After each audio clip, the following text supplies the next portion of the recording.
Good evening, and welcome to another session from the Wise Asylum. How are you doing? Weather seems to be keeping up. It's not too bad. We've got a bit of rain up here. I don't know what it's like then, but you are. I think it was much needed. But we could do with a little bit more, I think. Evening, Cos, Nessa, Bob, Paul. How are you doing, Slipknot? Hello. Hello, Debbie. I know it comes round quick, doesn't it? Eh?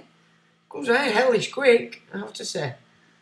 So, I'm having loads of problems with this Mac now because I've updated the operating system. And it doesn't like it. I've no iMovie, I've no iPhotos, I've my stuff from the music that's gone, it's all disappeared. And Apple won't let me get anything else. So I don't know whether it's just because it's Catalina. I don't know whether that's got issues. I think it has got some issues. So maybe I'm going to have to upgrade it again. But it got rid of the gremlins. So that's got to be good. So whenever gremlins are tapped in, are gone. So it suggests they weren't IN, they were just numpties. Which is good. Hello, Paul, Mew, Chris. You dread updating. Yeah, I don't. I never do usually. I really don't. But sometimes need must. I mean, what's this computer's? What? It's nearly 10 years old. And I only updated earlier this year for the first time. And then again now, but obviously, as I said, this time I'm going to get rid of the gremlins. We don't want them. Yeah, no worries, Chuck. You pop over tomorrow, not a problem. There was enough for us all. So, how's it going? Did you save me any stir fry? I did. It's here. I've put it in the fridge. It weren't my best, actually, I have to say. And I think it's because I forgot. So usually at the beginning when I put the dripping in and the butter, I've also added peri-peri chicken, cinnamon, all sorts of flavours in that so that when that melts, it just coats everything. And the pan's a lot different. So maybe I'm going to have to cook it a little bit longer in this pan. So it doesn't seem to be soaking up the oil as quick. So, but yes, it wasn't the best effort, I have to say. But I haven't done it for quite a few months. I'm just born idle when it comes to cooking, so enough for us all. Well, I'm for us. Mac and Wolf out away, no problem. Always keep a backup operating system and other needed files in USB and keep it on your keys. Well, I've learned my lesson in relation to keeping a permanent external hard drive on your Mac. Doesn't work because they get in.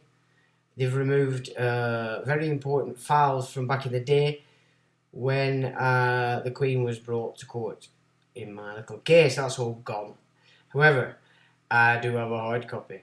So they've removed all the electronic from the old Mac. This is the older system I used to have, and the external hard drive, so they can get in. So I actually now I do save everything onto an external hard drive, and then it's disconnected. So that's the only way to do it, really. So that I've learnt my lesson the hard way. And it seems to have worked. Always keep it, dripping. Can tell you are from up north. Yeah, well, I've got to be honest. I started off with Lloyd, because that's what everybody uses. But it stank. I couldn't do its smell.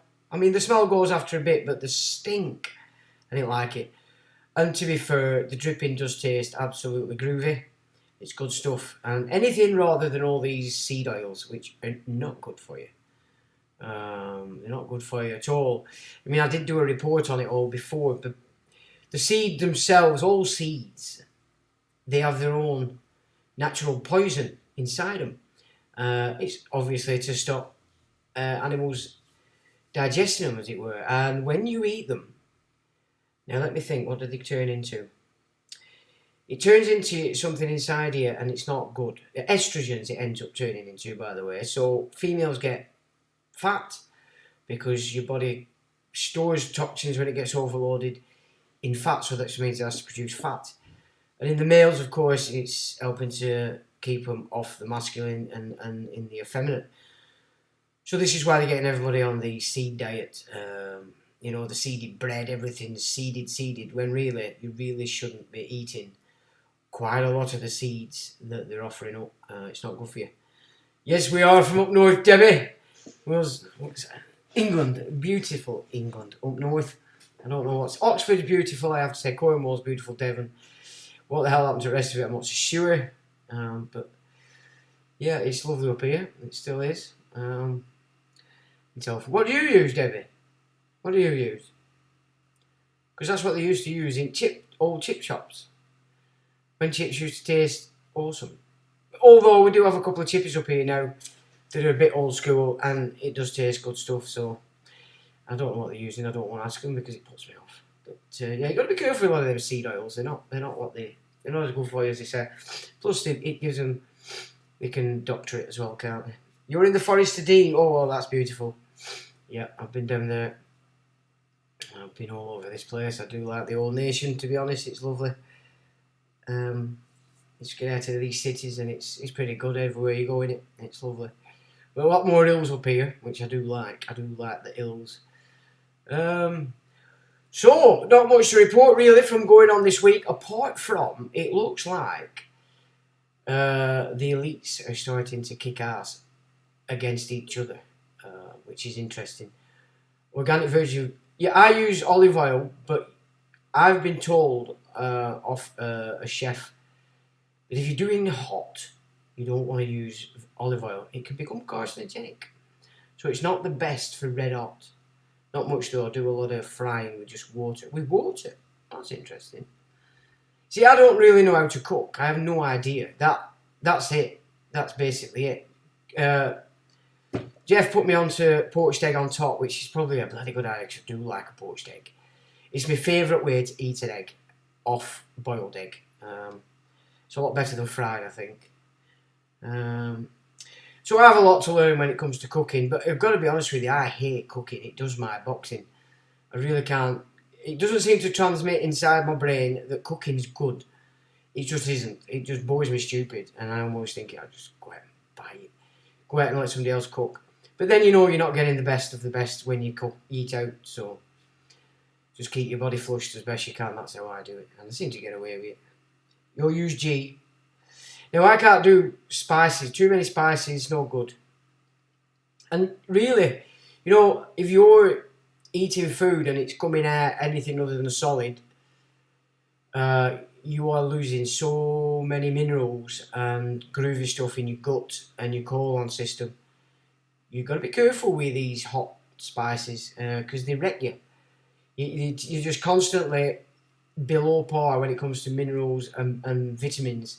So I don't tend to eat Indian stuff just because it's too spicy and it doesn't do me any good. Boiled egg and soldiers, now that's you're talking time now since I had that. Homegrown cooking. Well, yeah, I mean, that's true. And, you know, some of these chefs, I know a chef, you've never tasted anything like it. He's like a magician.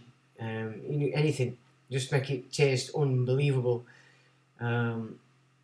Yeah, it's just not something that I want to learn. I think what it is, I need to have a chef on tap in my house, just going, Lord, I have a steak, and it just comes absolutely beautiful. Then I need cows in the backyard, and all that kind of stuff, so I know it's fresh. But I will tell you this, one of my daughters was seeing a farmer from over Burnley, over Dingleland, over in Burnley, and so I got introduced over at the farm and went out on the quads, had a bit of fun, and then we trekked onto this pub in the middle of nowhere. And he wanted to get me a meal, so I said I'll have a steak. I had a steak, and I am not joking. I'd never had a steak as beautiful as that. The texture, the taste, it was just unbelievable. And that was his farm. is farm's meat. So God knows what they're putting in all the other meat, because that steak was nothing like I've ever had in my life, even at some of the posh restaurants.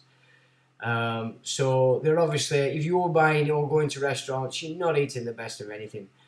You're really not, if I'm to compare it to that chap there. So warm egg in boiling water for 20 seconds, only a small frying pan starts cooking process, only an inch of water. Do you want water first? Do you have to want water first for poached? Because I actually do like poached eggs, and eggs are amazing pieces of kit. You know, if you've ever been on statins and you're coming off them, just boiled eggs, they've loaded with cholesterol. And you'll put your brain matter back in order, your reproductive system back in order, because you've got to think on, guys. Even though you're getting past an age, we might have to repopulate England at some point. You know what I'm saying? So that's how I'm looking at it. Anyway. Can you imagine a load of meat running around England in 20 years? That'd be fun, wouldn't it? Oh my God. Anyway, you get to boiling first. Boiling water. Oh, so you boil it up. So not warm then. Moo, come on. Warm and hot's not the same, is it? Don't be confusing me. I'm not that savvy when it comes to... So boiling and then pack it in. 20 seconds. That's not very long, is it? So basically you could put it in a kettle, couldn't you? No, it'd be messy, that, wouldn't it? That'd be a bit messy, actually. Right, so there we go. I may just try that next time, because I've got another session to make. There's stuff left, so I'll probably do that tomorrow. And I might just try the poached egg. But I mustn't forget to do what I did at the beginning. Right, let's have a little look at what I've been finding. Where are we? So this is where we're at. So one of Putin's enemy has been found dead in DC, and obviously the word suicide, which of course we know never is. And it says a man who previously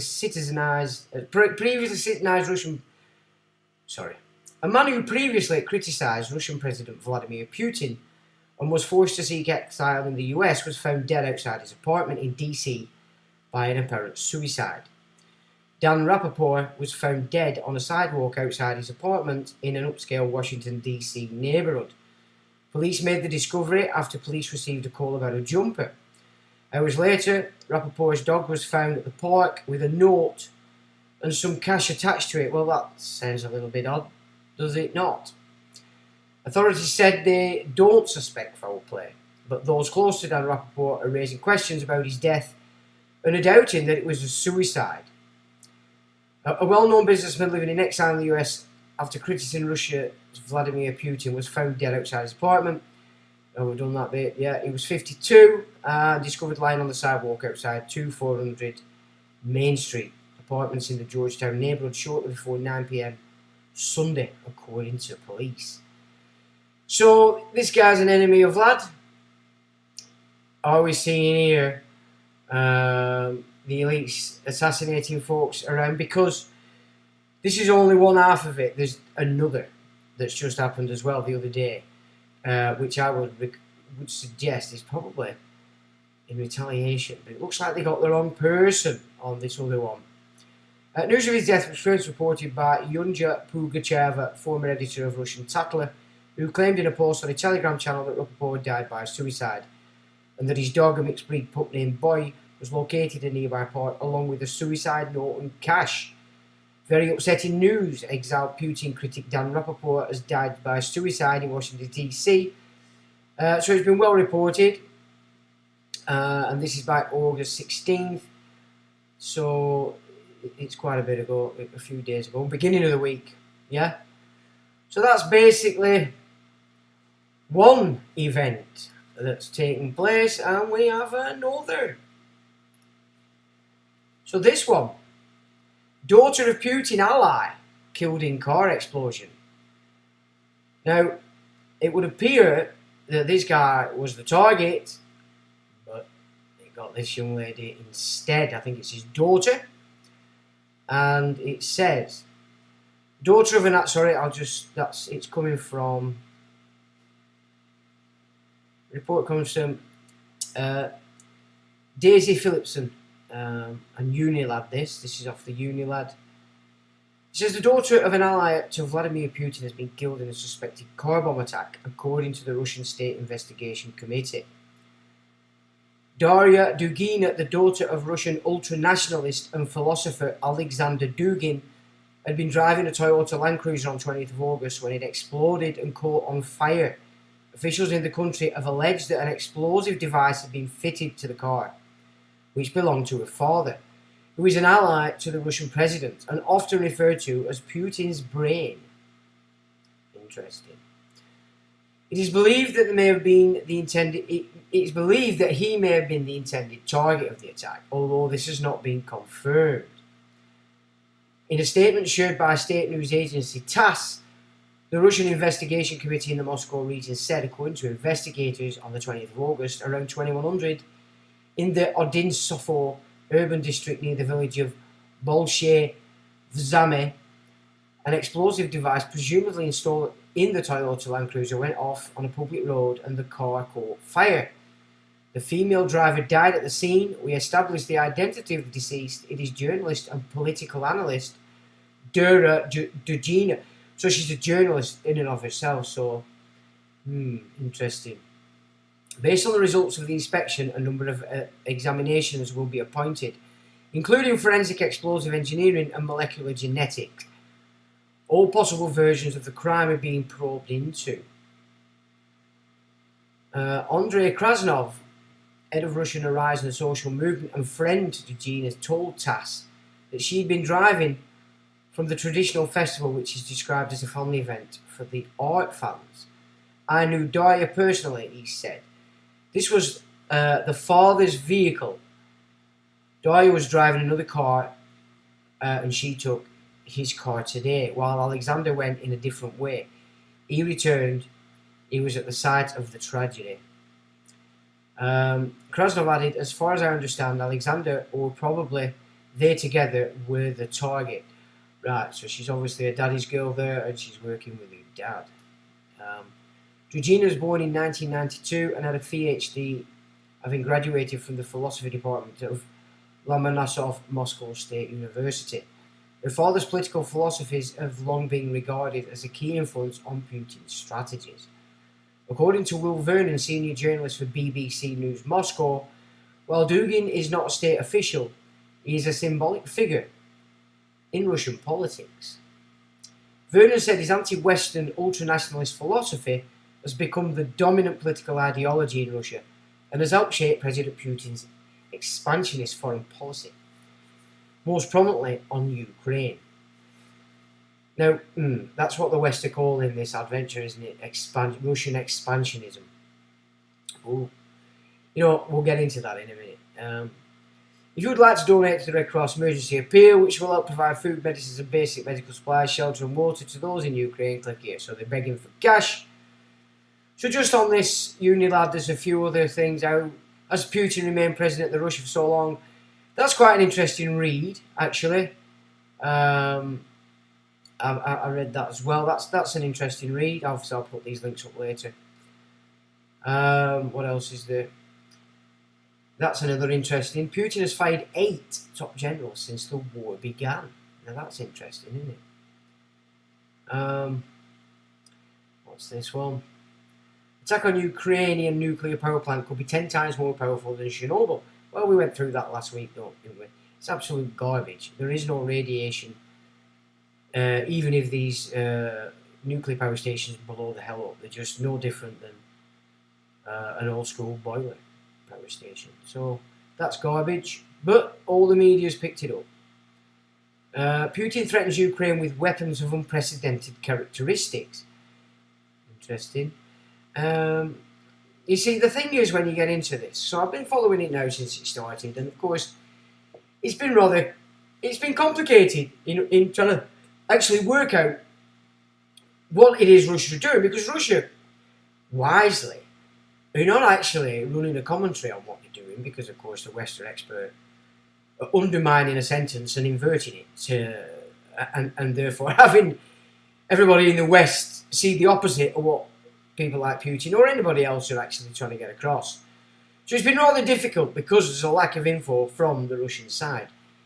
But listening to the West, I mean, pretty much everything that they've said all throughout this conflict, as I've looked into it, is fantasy. It's absolute nonsense and garbage. So you have to wonder, what the hell is driving this, really, you know? So I suppose I'm ready to sort of suggest some potential realities in relation to why this is actually going on. But you first to start to see that what we're going on in the Yugoslavian conflict. Because throughout all that, that's where they set off the organ trafficking game. But specifically, because they've got everybody's medical data, they were actually, so in Serbia, they were picking people off the streets to order based on the medical data they had of these people.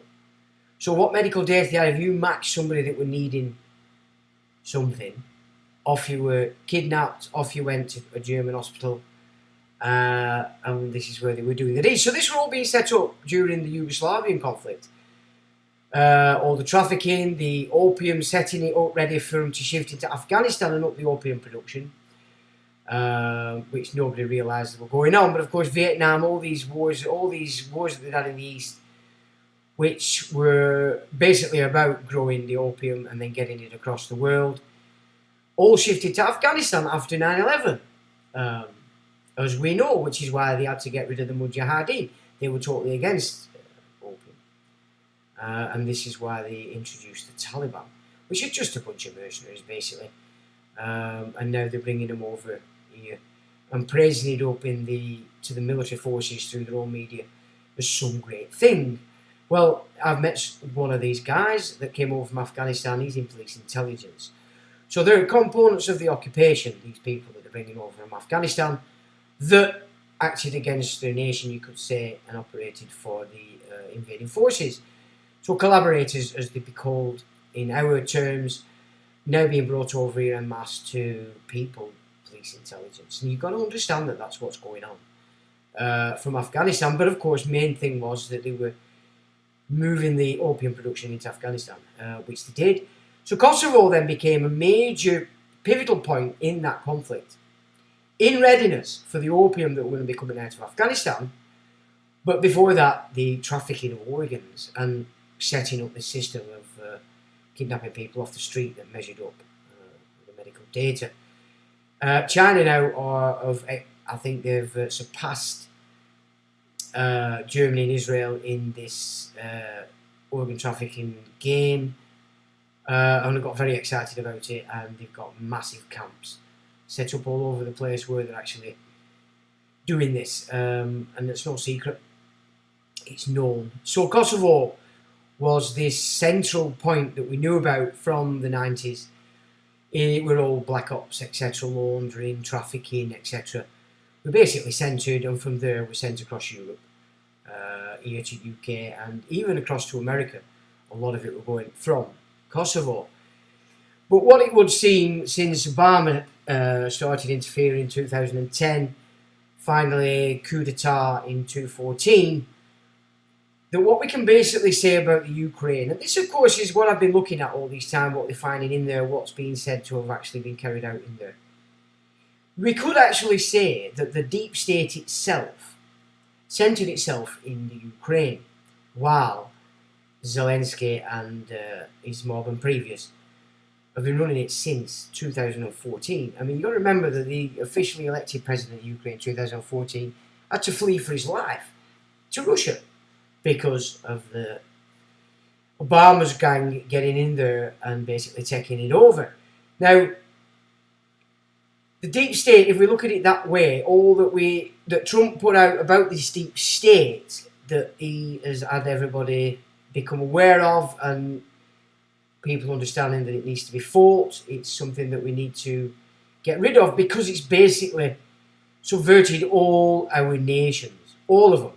I mean, it did it mainly through United Nations, so you've got China have announced that they're not taking part in the climate, Russia's not taking part in the climate, so they've now created this split in a manner that's rather perturbing, because anybody that's aware this New World Order can see that it's through the Western nations that it's being implemented through, and NATO has been a part of that, etc.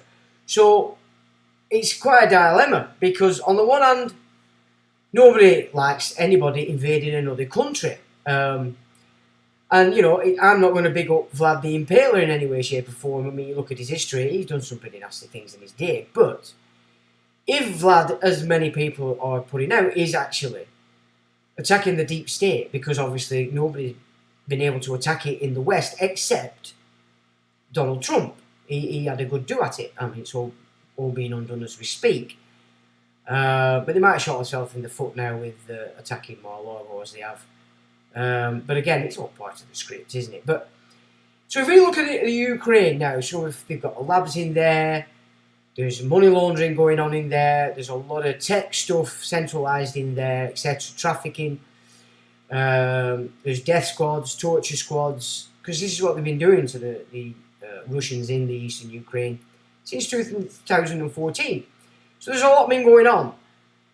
Because obviously they wanted to take it over. But you've also got to recognise that big swathes of the Ukraine is the breadbasket of Europe, of Russia, you know, and further afield than that, in the same way that Egypt was the breadbasket for Rome, you know, back in its day when we're talking Caesar times, etc.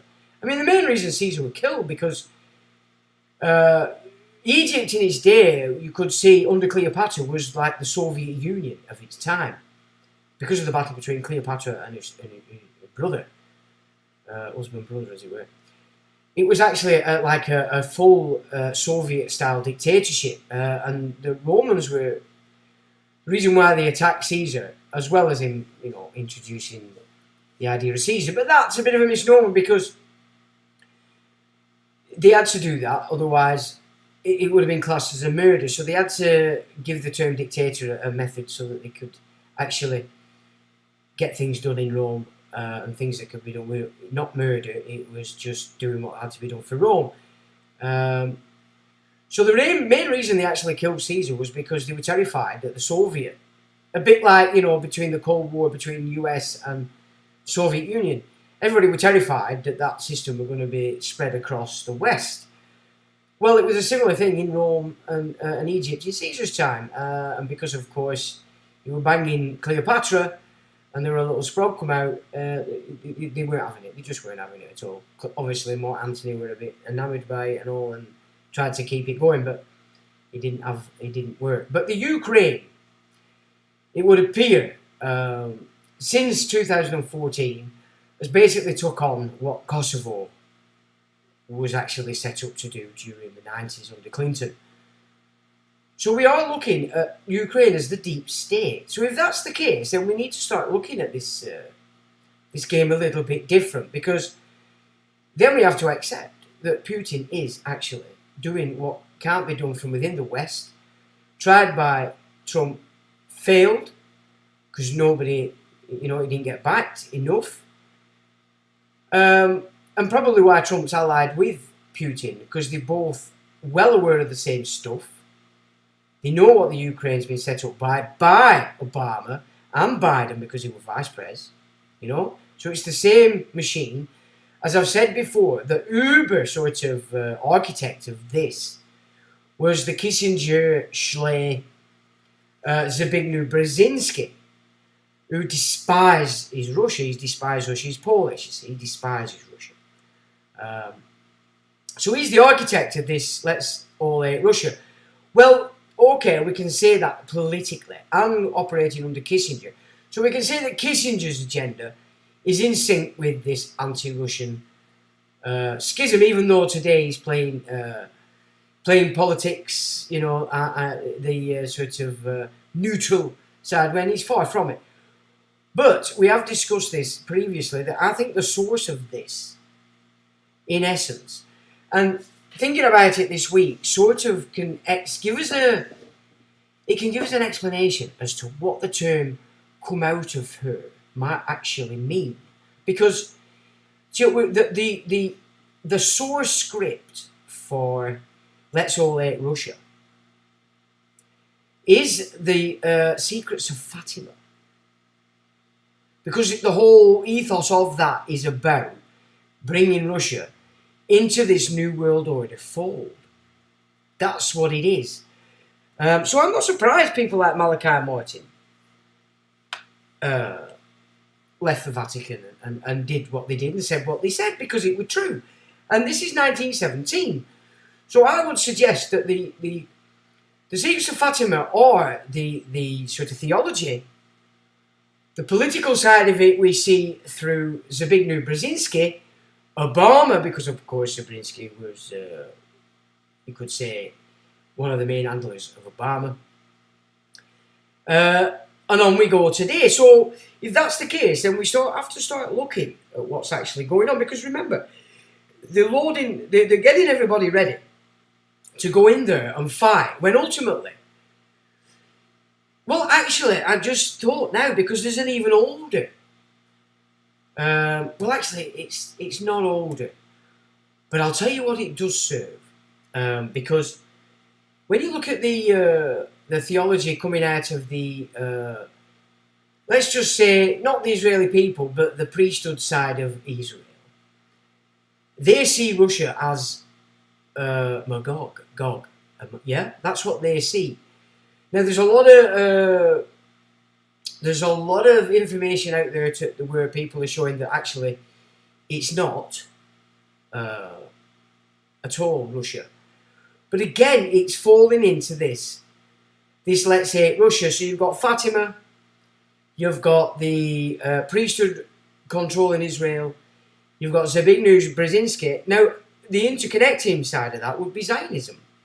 They're all known to be operating for that political system.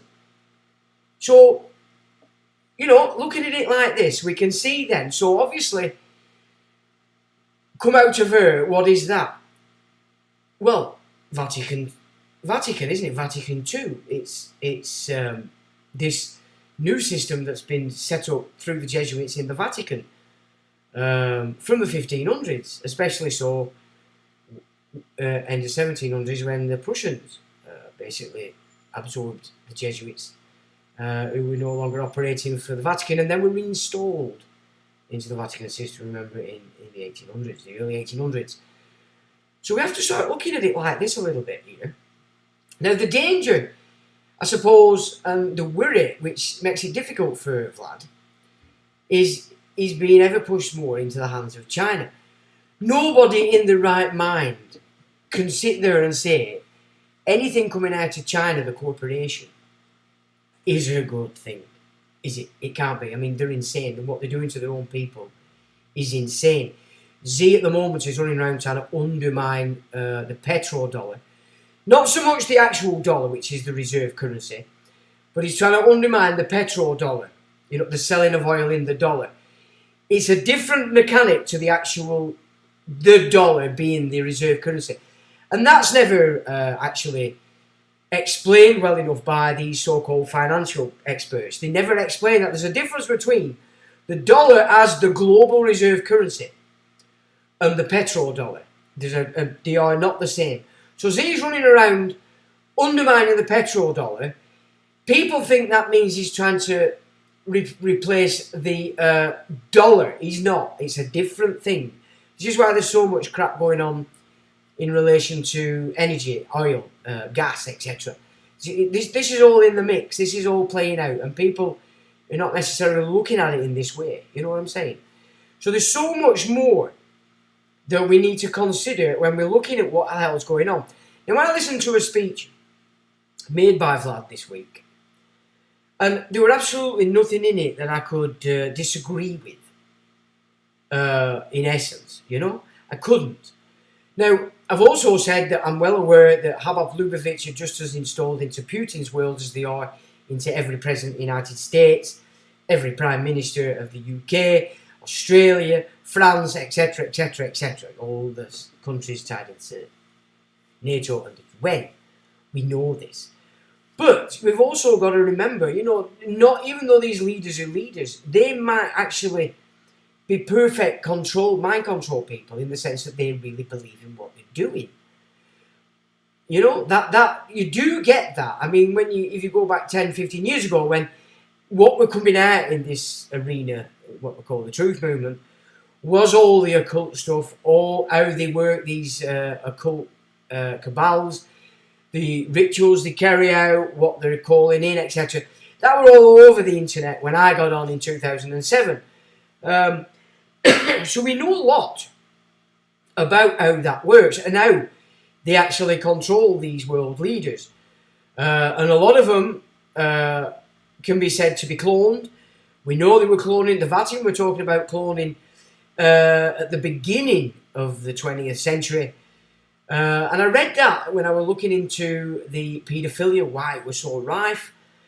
And what was quite shocking was I read a part that was suggesting that the reason why the Vatican didn't go overbearing on the paedophilia that were going on was because they knew that if they stopped that mechanic of how they control people, create a mind control slave, it would have expanded the cloning agenda. So I had to take that on board. I'm not trying to excuse these things, but you've got to remember, you know, at each level of this society, they know a lot more than what is known at the bottom end. So you're seeing just the face of something, when really there's so many compartments that make that up.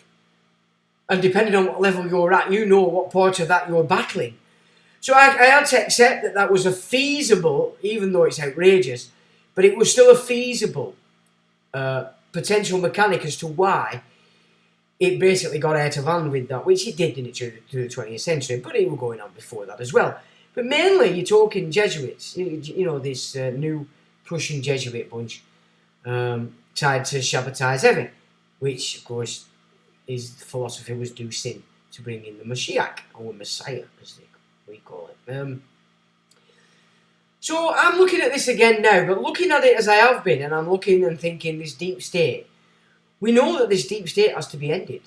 Everybody that agreed with Trump knows the deep state has to be ended.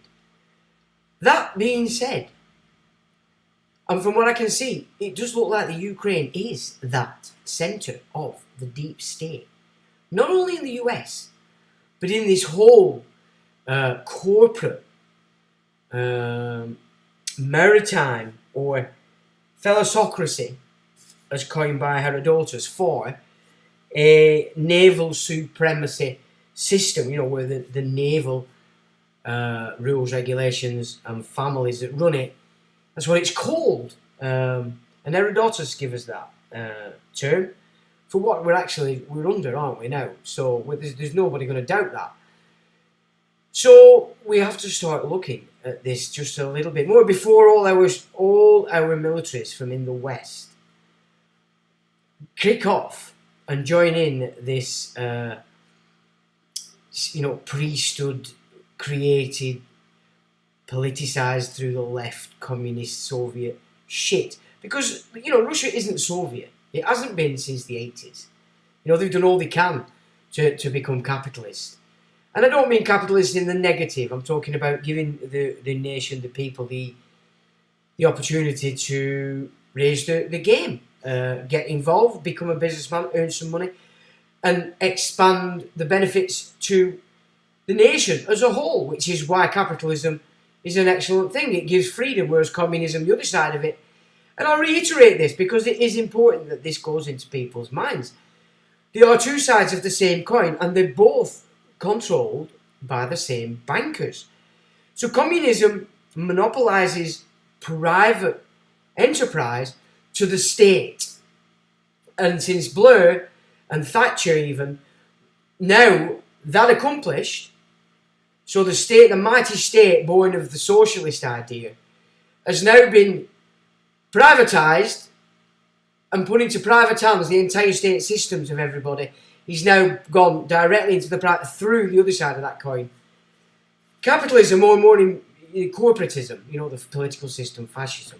So you've got communism, democracy, and fascism. Three parts of it, aren't there? You see? Social state, pull it all in the state. Capitalism pulls it all into private hands.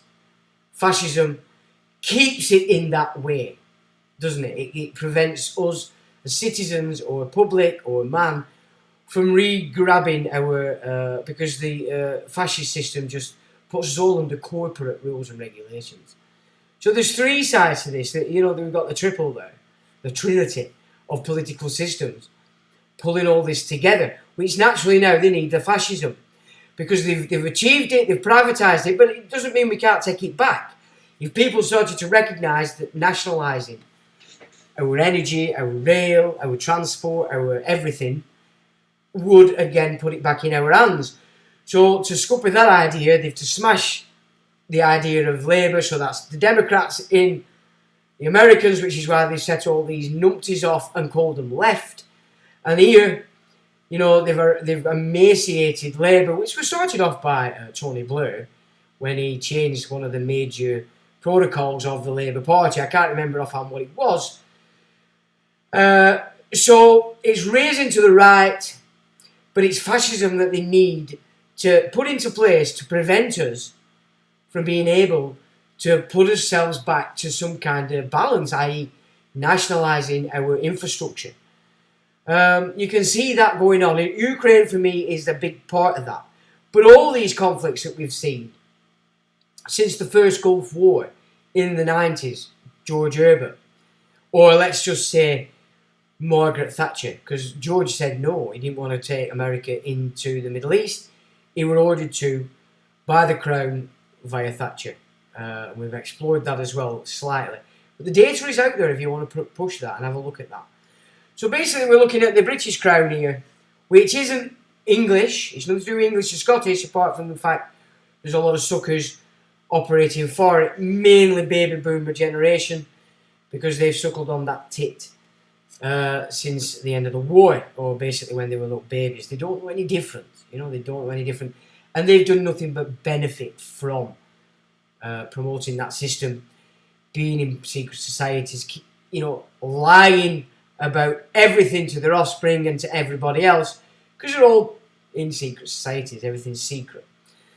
And that's where we pretty much are. So fascism is the order of the day. In order they can prevent us moving it back to what is our natural Western democratic systems. That's what's happening. And you've all been diverted. 60s, again in the 90s.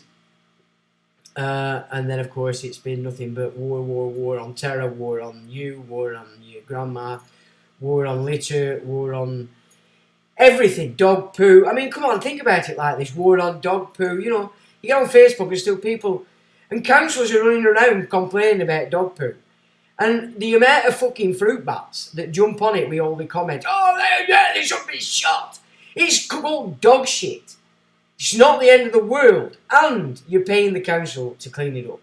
It's called council tax. Everything's been war on it since 2001 against everything. So that's the uber right side of things, isn't it? Right, go to war against it. This is happening. Go to war. Go to war.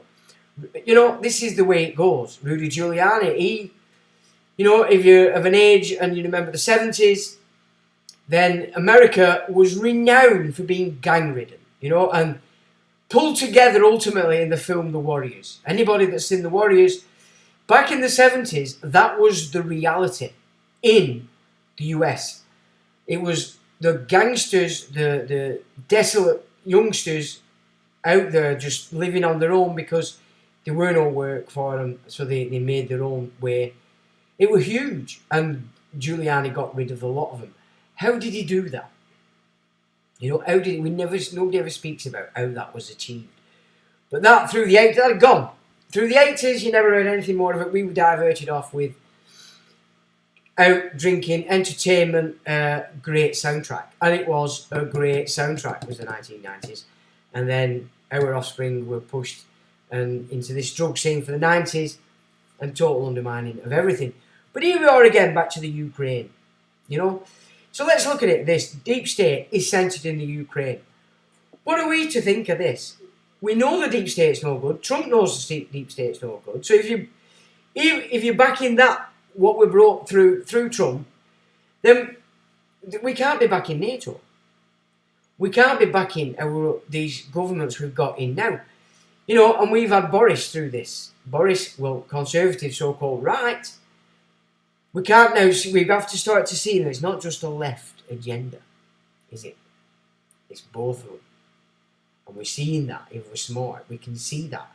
And these are the points that we need to actually focus to when we're deciding what we're going to think, how are we going to approach this, because they are ready in for a major war.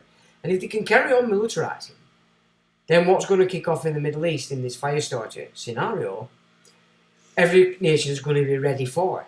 Everything is going to be put into emergency. We're all under fascism. Instantly, we've lost our last chance of pulling back to the democratic systems that we used to. And we need to look at it like this. We really do need to look at it like this. What is Putin doing? Is he doing us all a favour? No, because you look at Putin's Russia. Putin's Russia is very much like we were in the 80s. We still have a democracy. We still had enough people out there that would shout about things they didn't like politically, enough to get things changed. You know, we had two political parties, and the each between them could actually stop a lot of things, the extreme things that the others wanted to do, and it kept a balance. We're going to lose that if they can militarise everything and put us under full-blown fascism. And remember, although it's been done through the left in America, the Democrats, our Johnny-come-latelys have been doing it here since Cameron. You know what I'm saying? That's exactly what they've been doing. And as John Coleman tells us, or taught us, that he joined MI6 to fight communist regimes, sent to Africa to be found, just only to see that they were actually, the British intelligence services were installing communist regimes across Africa and across the world. You know, so it's a crown agenda. And I'm talking about temple crown agenda here, because that's usurped and hijacked our crown, the monarch crown, through having an acclaimed monarch sit not on our throne, but on the chair of the estates, the Queen of Persons. You see, this is how they've done it. And of course, not hard to blag the baby boomers. It's really, I'm seeing them now driving around in the cars. So I'm assuming the television's scurrying them again. I'm seeing them diapers on the face. So something's going on, and it's always the baby boomers and the offspring of the baby boomers who basically were so controlled by the parents, they're just doing whatever mummy and daddy says. And so the baby boomers have a lot to answer for. Well, of course, I can't see them changing tack because they don't know any difference. But what a shock they're going to have when they pop, which is 9 times out of 10 when I go to funerals for baby boomers, I do actually chuckle to myself because I know that they're like, oh shit, what a dick have I been? Yes, you have been. And you've still got time to change it, guys, but we're running out. This is what it's about. Moving us into a fascist position, no way out, to come back to any sense of balance. And Putin is the guy playing along with it, obviously, because he's set it going. But wouldn't it just change things somewhat? If everybody thought, well, hang on a minute, Putin's living in a country that's how we used to be in the 80s when we liked him. He's attacking the deep state. Let's have a look here. You've got the trumpet in the background here, even though they're trying their best to prevent him from moving for office again. Yeah? We are deciding this future right now. But we're not going to decide it in the correct manner if we're following the media narrative. We're not going to come anywhere near so to get into grips with what's actually really going on. But if they've been doing all what they've been doing in the UK, and from what I've seen since it began, what I've been looking at, there is no doubt in my mind the deep state is in the Ukraine. But what they're actually doing now, right now as we speak, is so you've got the battle going on in the east. Putin's pretty much wiping the floor with them. He's going to offer the people in the areas he now controls a referendum. You can't get any further than that. You can't get any more Western. Okay, you do some bit of invading, which can be sanctioned if the deep state is what's the target. And now he's going to offer the people in the areas that he's actually in the opportunity to decide whether he stays whether he goes.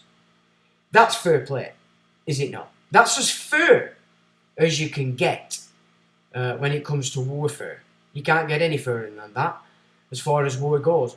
So I'm starting to think, okay, that's going ahead. He's giving them that referendum in September. We need to keep us out. We need to back as an individual, thinking human being, whatever you want to class yourself as. We have to take note of what goes on in them referendums, because that then is the will of those people in the areas that Vlad has been impaling. We have not got the right then to back anybody else, i.e. NATO, UN, UK, US governments, if they say they're not accepting that. Because what they're actually after right now is taking control of the grain. They're taking control of the breadbasket. Now, let me just have a look where I've got that. Okay. So now we've got another report.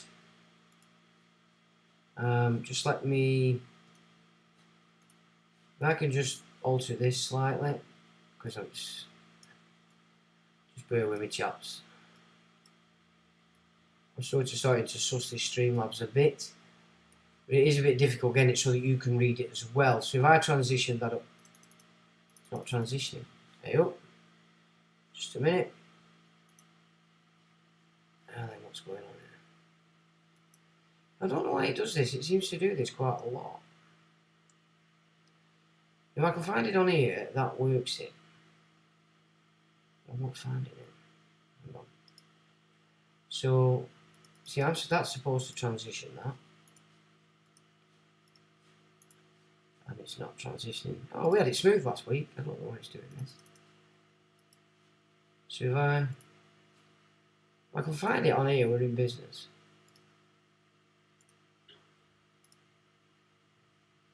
Okay. So I'll just set that off. Here we go. I think I might have got it. There we go. Now this is Global Research. They are very left-wing, but these guys have been around a long time, and they're actually pretty good. Whatever reporting they're into, they are excellent. They report it very, very well, and they do ally with a lot of guys. And in fact, a lot of the information that I used to get from what was going on in Yugoslavia came through real Western journalists that were on the ground in the Yugoslavian conflict. And these guys were connected to them. We got a lot of them stories through Global Research. So it's very well worth taking note of what Global Research have to say. So they're saying, in February 2014, US government coup attack forced the elected president of Ukraine to flee for his life to Russia.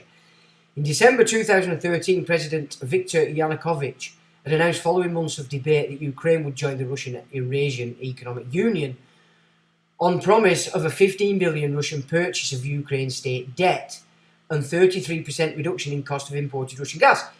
Now that's business. So you've got Russia saying to the Ukraine back in 2013, listen, we'll pay 15 billion of your debt, this is to Rothschild or IMF, and we'll also reduce the gas that we produce for you by 33%. That is an absolutely supreme deal between one nation and another, is it not? It's fantastic for any nation. Then we get Obama coming in to prevent this. So this again, we have to keep this in mind. The competing offer had been a paltry associate membership in the EU tied to Ukraine, acceptance of a draconian IMF and World Bank loan package. So again, you know, it's the IMF and the World Bank, this deep state system that basically has operated through the West in the main and used our militaries to further and expand it. You know, Russia's a point at which you say, no, this stops here. It stops here. And this is where the battle's been fought. So it says, so the package that the IMF were offering them would have forced the privatisation of Ukraine's invaluable agricultural land. Yeah? It's all about the land. Now we know that what NATO are doing and all it's all about controlling food. You know, it's in their own doctrines. They want to create the greatest social catastrophe that we've ever known, and the starvation is a big part of that. And they do the starvation. They've done it all over the world. all over the world as a part of this agenda. You know, Africa, everywhere. They starved people to death. Russia, when the Bolsheviks took it over, etc. We know this is a method. So the IMF package that were being offered to Ukraine were forcing them to privatise the breadbasket agricultural land, and more importantly, it would have allowed them to plant GMO crops. So the IMF are behind this GMO crops, this screwing up of the food. Yeah, and in 2013, Ukraine was a target. And as well as imposing severe pension cuts and social austerity. You know, 2010, that's what we brought in under Cameron, was it not? So they were obviously trying to push austerity as an agenda everywhere. Here, baby boomers still in control, thick as pig shit. It went in without any issue because they were blind to the fact of some of the information we've just discussed earlier between left, right, and then fascism. All part of the same thing. In return for a 17 billion IMF loan, Ukraine would also have to raise personal income taxes by as much as 66% and to pay 50% more for natural gas. I mean, come on. Two deals on the table. Which, you know what I'm saying? And this is how we have to start looking at this, people. You know? Ukraine were right to take up the offer from Russia. You know, they were going to lose 15 billion of the debt and get a 33% reduction in the gas. IMF were going to force them to privatise the land, grow GMO, impose pension cuts and austerity on the population. They were only getting 17 billion. Yeah? Russia, they were 2 billion off. On the base of it, they were only losing 2 billion in the relationship to the debt situation if Russia had paid the 15 billion off. And they were going to gain 33% Russian gas. They were going to end up paying, privatising GMO crops, pensions, austerity, raising 66% income tax for the population, and a whopping 50% on top of what they were already paying for natural gas. How can anybody say that the IMF deal were a better deal? Yet this is what all our boys, soldiers, being readying to no against Putin because Ukraine didn't take this garbage. So it's debt, innit? You know, they've got you lot all in debt in the West. Why? Why would you support anything coming out of this IMF banking putrid system? You'd have to be as tapped as you'd have to be tapped, wouldn't you, to go along and say that the Ukraine should never have dared to go along with the Russian offer as opposed to this one. And it says workers would have had to 10 years longer to get a pension. Now, we know about pensions, don't we? No, we just want... So this is about the IMF gathering estates across the world because it's about pushing everything into this no-hard system. Yeah? And I'm not saying Vlad, in a higher perspective, isn't operating to this agenda. No, he is. He's the cause of it. But what I'm saying is, before all our offspring go off to war for this system, would it not be a lot wiser to go, well, hang on a minute, what Vlad's saying is right? Because Trump's already there. But if we as the people started to see this, it would also offer Vlad and everybody else to get off this no-hide system and put it right, because we know a lot more than we did before. We can push this as a people if there's enough people start to move in unison. The aim was to open Ukraine to foreign investment, the usual IMF rape of the economy on behalf of globalist corporate interests. A key provision of the US and IMF demands, so let's not say US, because the US has been compromised as the UK, the entire European Union, India, all these nations have all been co-opted to this system because they've gone along with the IMF.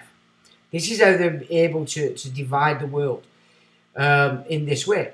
So it's IMF and all the nations that the IMF have managed to take control of, yeah, which is the banking system, the bankers. Demands on post-coup government of US-picked Prime Minister Arseniy Yatsenyuk a leader of the CIA-backed Maidan protests against Yanukovych. So this is what we can see. So all our systems, the deep state, so when we're looking at IMF, we're looking at, that is the deep state, the banking system.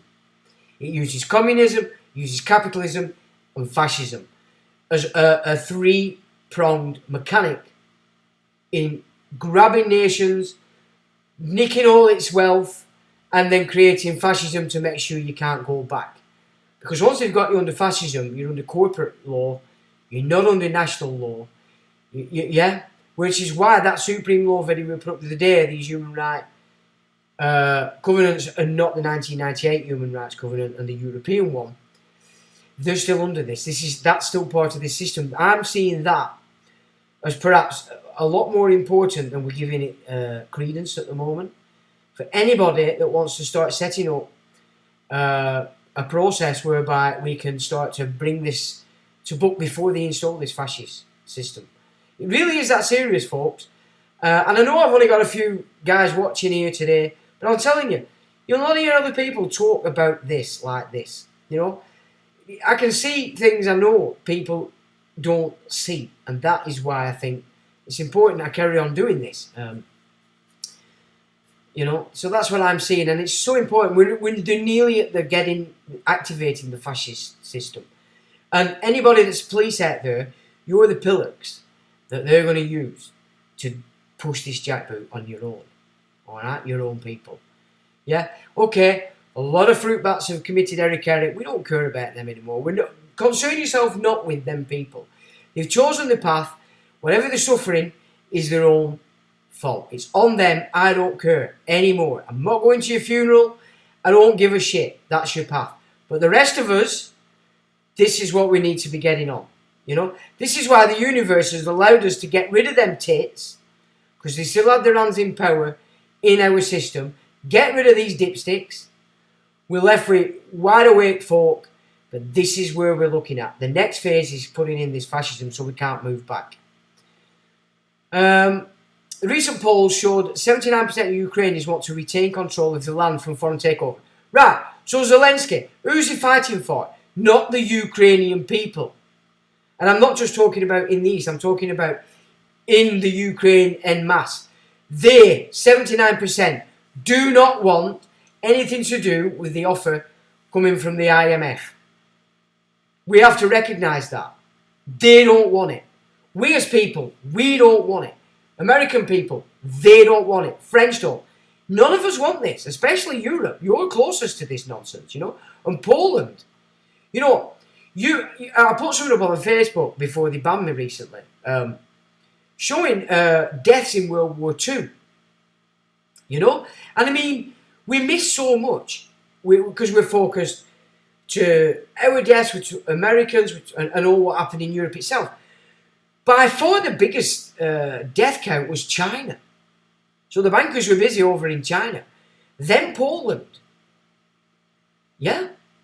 Poland, you've been used so many times. So many times in the games of these bankers. It's unbelievable. Unbelievable. You know, and you know, a lot of Polish came over here the last 10 years. I know a lot of you gone back. I don't blame you, because it's shit here. You came over here because you thought that the English were still the attitudes that you all watched all the time in the 80s, when all the English did were fake, and enjoyed it. We weren't killing each other, we were just fighting. You know, fisticuffs, and everybody were happy. That's what the males enjoyed doing. Like the Vikings did, like the older nations did, they kept up that masculine bump. And you lot thought that you were shocked when you come over here and all that, because we were nothing like what you'd been watching through the 70s and 80s. And I know you were in shock. I could tell, and you were telling me the same. But Poland, you need to wise up here, because they're really using you in this game here in order to big up and protect this deep state. Yeah, 79% of the Ukrainians do not want anything to do with the IMF proposed nonsense. They're not saying they want Vladimir, but they're saying we don't want the IMF. We want to keep our breadbasket land. And I'd have to agree with them. Would you not? You hand this over to IMF, you're just going to get more poison, more ability for these tits to kill food production and start to starve you. Then they're going to do it. They're going to do it. Make no mistake about it. He says, since Ukraine declared independence of the Soviet Union in 1991, keeping control of Ukraine's precious Black Earth land has been one of the most heated issues on national politics. Recent polls, right, we've done the recent polls, yeah? They want to keep the land. And in 2001, Ukraine law imposed a moratorium on private sale of farmland to larger companies for foreign investors. So in 2001, they actually, on their own bat, started to move against this encroachment by private and foreign investors. You know, we have to look at this in this way. It says, enter the comedian. And this is not a joke. This is really what a comedian and an actor. And the last thing he did was like a Netflix series where it was about a school teacher who were politically following politics and actually ended up doing a speech which were covered by a newspaper or even indeed a video. And his speech actually gave this guy in this movie the vote for president. Lo and behold, here he is as president. It says, in May 2019, Volodymyr Zelensky, a Ukrainian TV comedian, a protege of notoriously corrupt Ukraine oligarch Igor Kolomoisky, was elected president in a tragic popular revolt against government corruption. One of Zelensky's first acts in 2019 was to try to overturn the 2001 land moratorium. Farmers and citizens staged huge protests throughout 2020 to block the changes proposed by Zelensky. So again, Holland on exactly the same game as this. That's what they want to do. Yeah, we've got a Welsh guy, Gwyneth Jones. He is a very outspoken farmer in North Wales. Now, I've been following his stuff for quite a long time, and I like a lot of what he's saying. Most of it, actually. Just one or two things. Now, there's just some very worrying aspects to this guy. But I don't know yet whether the Crown have recognised his potential value to protest, or they're showing us that he's part of it. Because first he was visited by Rees-Mogg, and lately he was visited by Patillo. Right? So there's a few things I need answering in relation to this particular farmer. But he does do some good stuff. He's gone to war with vegans because the vegans have gone to war with him. A lot of his work's quite comical because he's consistently cooking beef just to piss the vegans off, and they do trigger and get excited. And I do like the guy, you know what I'm saying? He's sound, but I need to know now whether this Rees-Mogg visit last year, Portillo now visiting and being shown around by him, what are we seeing there? What are we seeing? Is he part and parcel? And as thus, this is how the Crown is trying to control any opposition that may come from farmers here? Or are they just trying to shove themselves in his mix so that people like me go, oh, look, he's just another shill? So I'm undecided. If you ever get to see this, Gareth, you need to start answering these questions, pal. Because I need to know. I need to know where you're coming from. So Holland are going through this, because Holland is also another major European breadbasket, as well as being the major port in Europe for everything that comes from the world into Europe and ultimately here as well.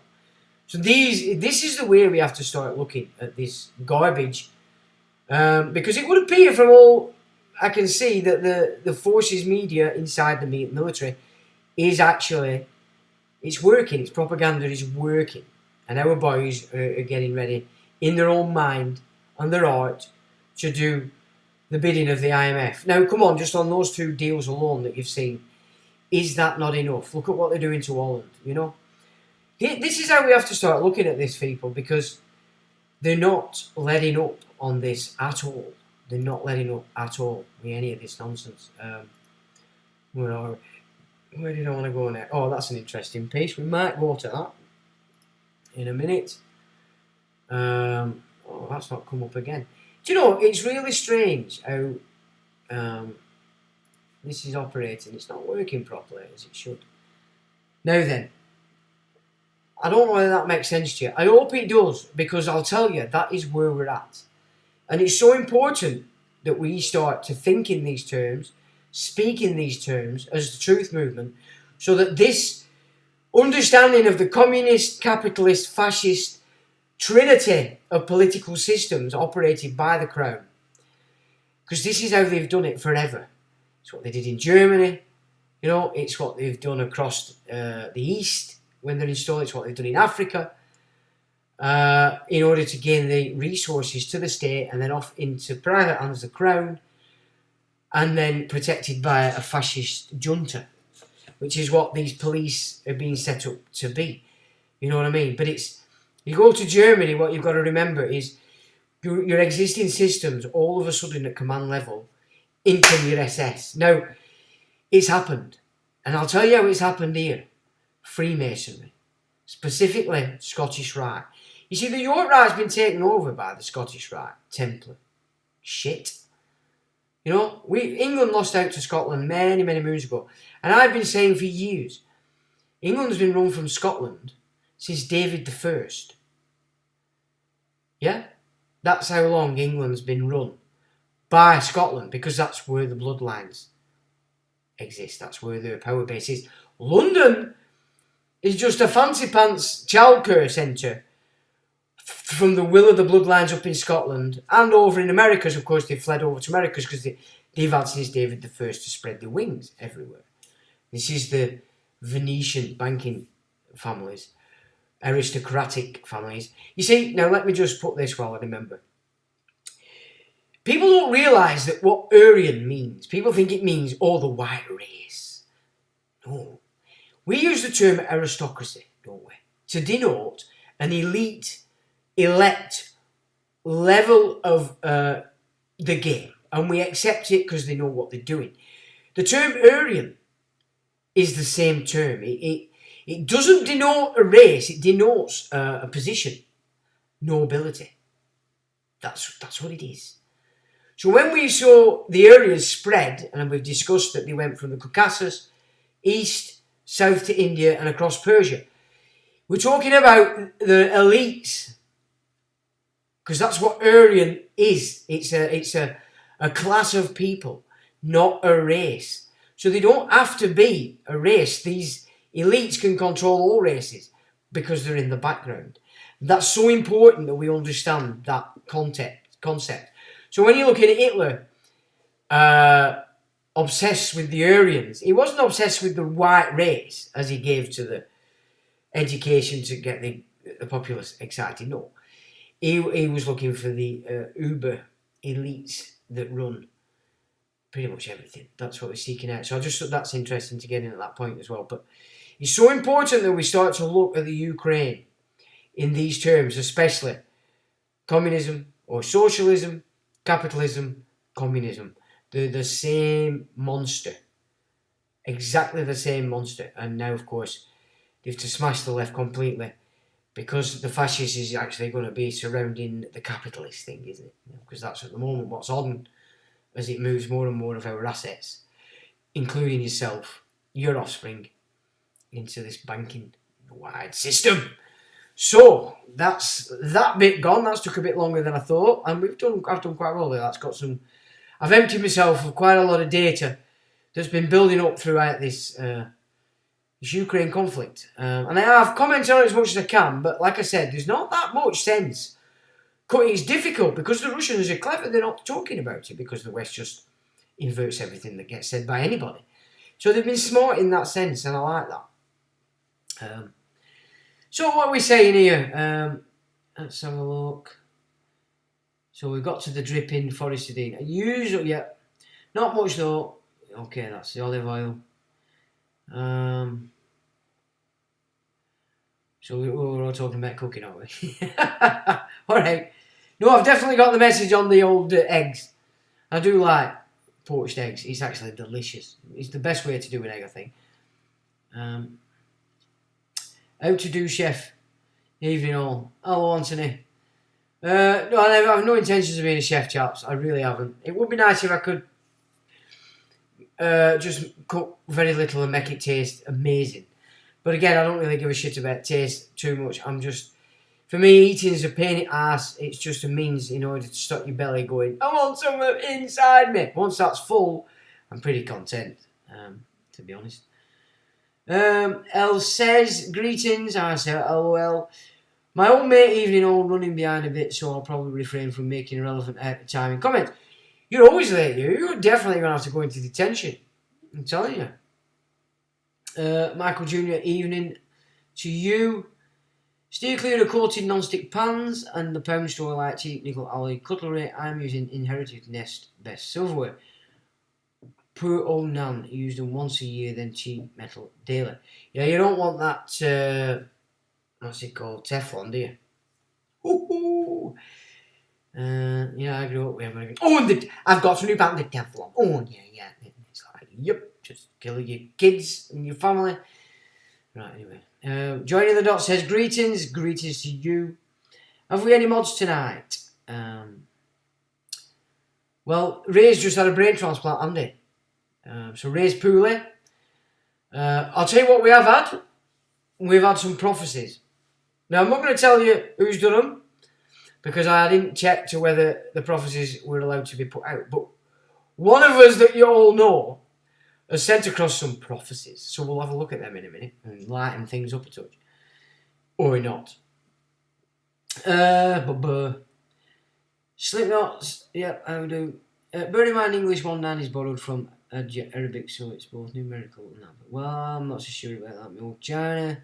Isn't Alexander the Good supposedly face value orthodox? With Abad beliefs, allegedly it could be all bollocks. I know from the Far Five seen on YouTube, so no real clear beyond suggestions. Well, the priesthood is running everything. Make no mistake about it. Always has. As the elite insider told you. He said, we run all the religions, we run all the politics, run everything. There isn't there's nothing. So they've been running it all even when we were separate. What they're doing is pulling everything together into one system. A physical governing system. They've always controlled every nation. It's nothing new, this priesthood. But, as he also said, very few of the ruling bloodlines are actually doing what they're meant to be doing. Because, I would suggest, they're very well aware of the Phoenix. And they're gathering as much as they can. Because for them, as an elite on their frequency, not interested in price of gas, they're accumulating as much as they can. Because the game for them is who survives the events. And have we got everything we need in order to re-establish a command structure across the leftovers that are left on this earth? That's what their agenda is. You're thinking about me next food, me job, me that. They're not. All for them, it's about securing as much as they can that we've all created for them to, at the end of this age, so they can come back with it and implement the new control systems. That's it. So that's Satan's job. That's what Satan's all about. Number plates of articles. Well, did you not think that were coming? Why do you think they've set up this battle between cyclists and they know as soon as they start giving cyclists some idea that they've got some more rights than they had before, the dumb pricks, they're going to start screaming and shouting because they've nothing better to do and they're thick. And what's the first thing the motor's going to say? Wait a minute, pal. You're not paying fucking tax. You're not insured. Piss off. They're our roads. When you should be saying, they're highways. It's the highway. I'm on the highway. And we should all be seriously contemplating, pushing the agenda from this time forward and see if we can build it. That everybody takes them registration plates off your property. The power they're going to bring to themselves in controlling the roads is insidious. And all it takes from smart people that have still got a bit of courage and balls, very lacking these days, but a lot of them have just committed error. That's a good thing. For rebellion, it is good that we lessen the ranks of the demented. It's got to be a good thing. And that's the way I look at it now. You know, I will not shed a tear for anybody that passes on or suffers from their own stupidity. And that is where I'm at. And some people say, oh, you're cold. Well, whatever you want to see it as, it's cold. No problem. Minding my own business. Cart on cock. This is where I'm at. We need to be doing this. All of us pushing it as conversations. Writing it on your face aches. Everywhere. Getting home plates off. The interconnection between socialism, capitalism, fascism. Because it is one system and it's a trinity. Where we are? Yeah, number plates for bicycles. Good God. So, LL says, my missus is watching from a phone downstairs and I've noticed 2 different number figures for your viewers. Really? Go on, pray tell. Only out by a few, but still not a constant, so perhaps assume it's numeral. It is, absolutely. Listen, I had this YouTube channel, I think set it up 2008 or 9 or something like that. And I put some extremely shit videos on it, but there were 1 or 2 of them. There were interviews with Job Centre back in the day, and I exposed them for lying the tits off just so they could sanction for, because that's when they were pulling it in. I did one on Iran that got a lot of take back in the day, and that's it. That's all I did. Okay, I never touched the channel. I never give a toss about it because I realised that the way I was making them videos was so garbage. I was undermining myself carrying on making them videos. Now, so let's go back to 2019 because Google have blocked me out of everything. I think from 2014 to 2019, and I only got in by some fluke. I tried and I kept trying, and they let me in. So I came back to YouTube, Google, everything after a huge break of doing absolutely nothing on this channel or anything. So when I opened up my YouTube, my channel would get in on average between 8 and 12,000 views a month, and I hadn't done anything for like 7 years. Right? So that's what my channel were getting. And they were doing nothing. And there were very little on it. So as soon as I started doing video, not when I started, the first one I did was a music video on the Trans Ginger. And then when this all kicked off, I started making videos. Within about maybe a month of me starting to make videos, my views went down to something like 3,000 a month. So obviously that's when they started to affect it, shadow banning, etc. So absolutely I'd agree with you that they are manipulating everything. And the evidence for that, further supporting it, is the fact that this Streamlabs is fully connected to YouTube, and everything that YouTube does should come through this. So on here it's got a mini feed, and it's supposed to show me new subscribers. Any kind of events from you guys comes up there. And so I've had Streamlabs for 5 months, because obviously I didn't use it for yonks. And the last subscription comes up at 5 months ago. Because of what they've done inside YouTube is showing itself because Streamlabs can't access those parts of it. So subscribers, they've got full control of that. And they have, I know they have. I've watched them take it off. I've watched them take views off. Not so much now, but I don't really pay attention. But 2020, I was watching them take hundreds off in a day. Hundreds, I kid you not. So they totally and utterly control. Now, whether it's YouTube itself or 77 Brigade, 8500 Brigade in Israel, because they're the little munchkins that do that kind of stuff for the state. But they're now, actually, in fact, that takes us right into this one, actually. We'll move into, where is it? There's one here where, here we go. So the government now, get this, is starting to pay arms firms that spied on activists to snoop on all our internet records. So again, private corporate shitbags, alright? So this is your Globe Centre in Ironburn, MI5. All your little shits that are tied to that, where they're in your Facebook, locally. They all tie back to Lancaster University in Lancashire, which is basically an intelligence hub surrounded by a university. Same in Blackburn, an intelligence hub surrounded by a university. Industrial estate, Shadsworth, an intelligence hub, military intelligence, that one, because I've seen the military helicopters go to it and operate as combat formation. Shadsworth estate, industrial estate, It's an intel hub surrounded by an industrial estate. And this is how they've done it, people. Okay? So all these are called intelligence hubs, or the Nazi bastards, are in the centre of universities, hidden, on your industrial estates, hidden. Your baby boomers love it. They love it, love it, love it, because they think the John Wayne, or they think the James Bond, because they're stupid. And the Masons, so they're supporting 21st degree, Prussian Knight, Scottish Rite, Freemasonry. As I said before, it's what's pushing the no-hide. That's what's pushing everything. So our police at command level have been took over by arseholes that are licking the shit out of the arse of the 21st degree Prussian Knight no-hide judge. That's what I was trying to get across before. Now, hopefully, and it should be able to get this up on here.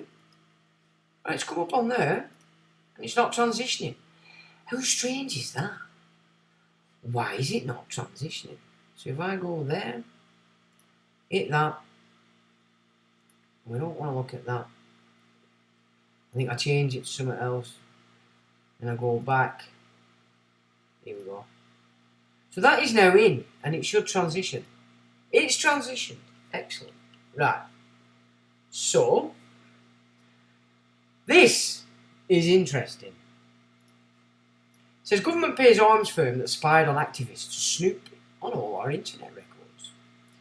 The government has awarded a contract to a multinational weaponry and defence firm to support policing and other authorities in the monitoring of UK citizens' internet records.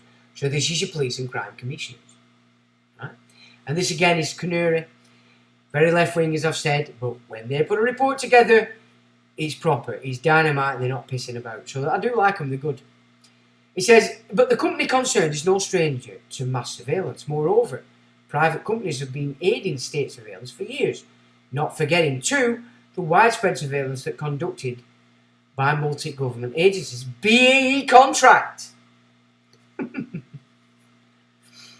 Honestly. People think BAE is British aerospace. No, no, no, no, no. Well, Public Technology reports that the National Communications Data Service, NCDS, has awarded a $2 million contract to BAE Systems Digital Intelligence. NCDS comes with the Home Office counter-terrorism operations. BAE will provide a means for law enforcement agencies to search and ultimately gain access to data on individuals' internet connection records, ICR. While the ICR does not provide a full browsing history, including individual web pages, it contains information on all sites visited or apps accessed by a user, as well as details of the device used and the time and the date of the visit.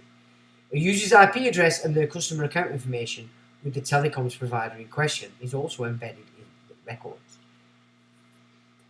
According to a November 2019 procurement notice, NCDS utilises what it calls agile data retention and disclosure services ARDS, which comes under the Office for Security and Counter-Terrorism.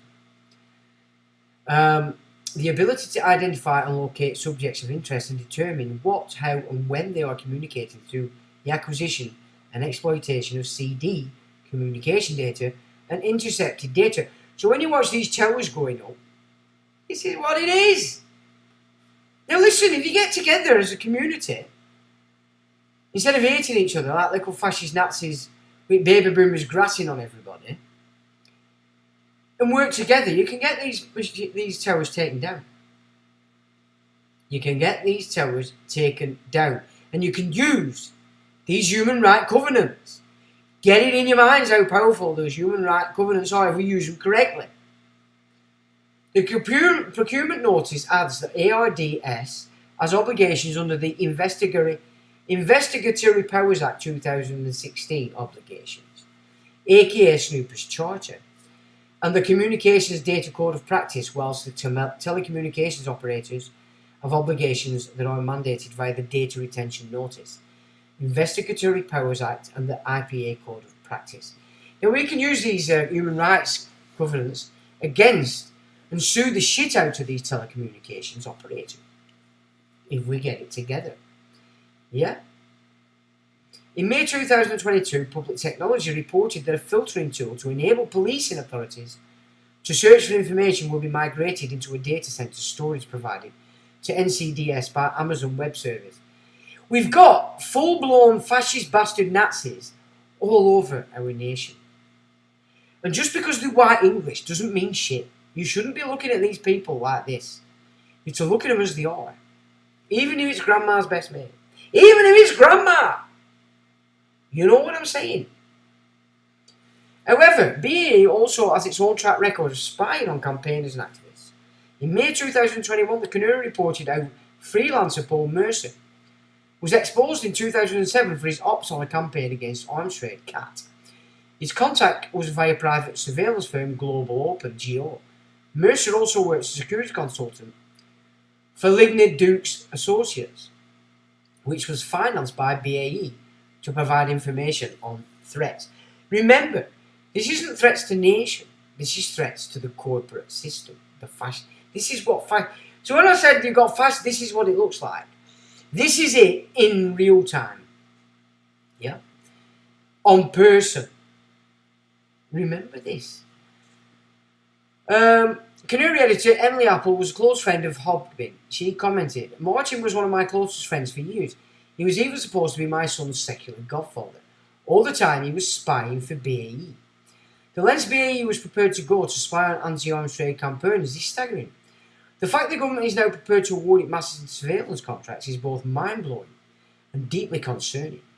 Putting a company that abused mine and many other activists' privacy rights for so many years in charge of monitoring all our internet communications should ring alarm bells. It also shows why we all need to resist the increasing levels of state and corporate surveillance into our lives and take whatever steps we can to protect ourselves from this intrusion. Damn right. I mean, basically, we should be shooting these towers. You know what I'm saying? This is what a male would be thinking. I know everybody's pussy these days, but that's how males. I can't believe Americans not doing this. You know, they're armed to the teeth, and it just doesn't seem to happen outside of the cowboy areas. Because I've been watching Yellowstone. Ooh, what a good do that is. And that gives you a hell of an insight into what cowboying in America is really like. Yeah, brutal. That's real brutal. You know, this is still in John Wayne time. You know, the mindset. Still John Wayne. I've quite enjoyed that. I've watched it all now. So I'm waiting for the next one.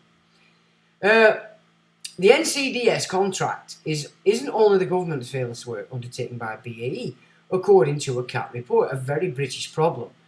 The evolution of British militarised policing industrial complex. BAE is a top UK arms company, now expanded into policing, security and surveillance technology. Circle. This includes the Home Office biometrics programme that the government is attempting to merge the National DNA Database, which holds all the DNA profiles of the subjects in criminal cases, IDENT1 and IABS. I might have to look into getting my DNA off the fucking shit-ass databases, actually. Put them in a position where they have to pay me gazillions. It might work for some of that where they have to work out a system where they have to prove it. Because the little shit-ass copper that the desk sergeant at Greenbank, when I got arrested that New Year's Eve, the piece of shit, when he was asking me to consent, I said, I ain't consenting to shit, son.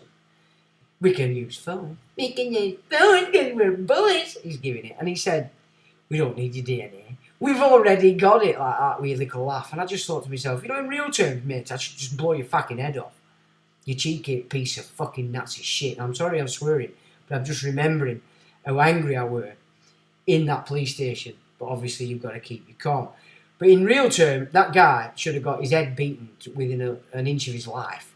For his attitude, his just everything about that piece of shit. You know what I'm saying? This is how righteous anger, people. Righteous anger. You've been given it for a reason. Do you know what I'm saying? You've been given that ability for a reason. The report notes that if successful, the initiative will increase the surveillance powers of the British state by enabling more government agencies access to biometric data. So they're all after you about your DNA. Now, we've just seen what they can do with this jabbing. How easy it is to just stick you outside. A formula perfected to kill you off specifically, which is what seems to have been going on in the Ukraine. Again, do we need to look at this Ukraine and Putin in a different way? Keeping in mind, of course, that we all know they're controlled by the same thing. But it's this charade, this theatre, that's making you decide what you think. We need to think ourselves on this kind of data. You know what I'm saying? So GCHQ is involved, cable and wireless, Vodafone, so that's Vodafone taking over. So Vodafone's on all these masts. So it says, other privatised surveillance projects. Of course, surveillance projects involving government corporate collaboration are not new.